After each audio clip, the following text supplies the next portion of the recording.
And it wasn't so much, listen, I was always kind and thoughtful, but I wanted to be a doctor so people looked at me Mm. and said, you're okay. I wanted a Porsche. I wanted a Rolex watch. And all of these external material things that so many people in our society think they need. They think somehow if you get this stuff, that's going to fill the void all of us have. And of course it doesn't. And but society is oriented, unfortunately, towards seeking external affirmation with the belief that if you fulfill the societal narrative of success, which is money, power, position, that will then translate into happiness. And of course, this is a story that's been told over and over and over again, and it does not. And I'm sure you know many, many extraordinarily, quote unquote, successful people who are absolutely miserable. Well, one thing I want to highlight as you're listening to Dr. Doty, and I just am so blown away by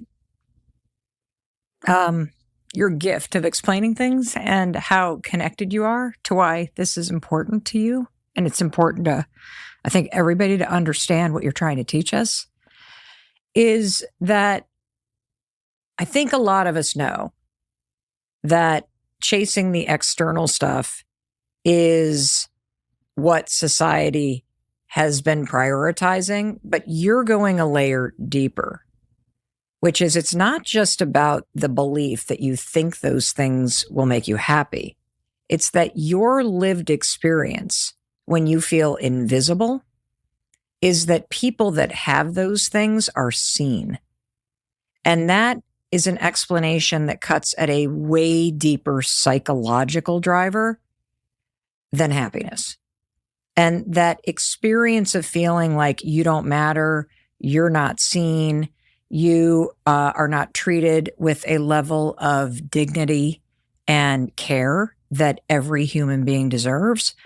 I haven't heard anybody truly connect the dots between the obsession with chasing status and surface level items and actually not happiness, but the fundamental need that we human beings have for connection and the sense that somebody actually cares about you. And you think that that's going to happen because of the shiny stuff that you acquire.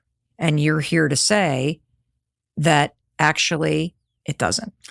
It doesn't at all. And I think that's a challenge for so many people because they've been sold this narrative, and it's a narrative of unhappiness, and it's a narrative of fear.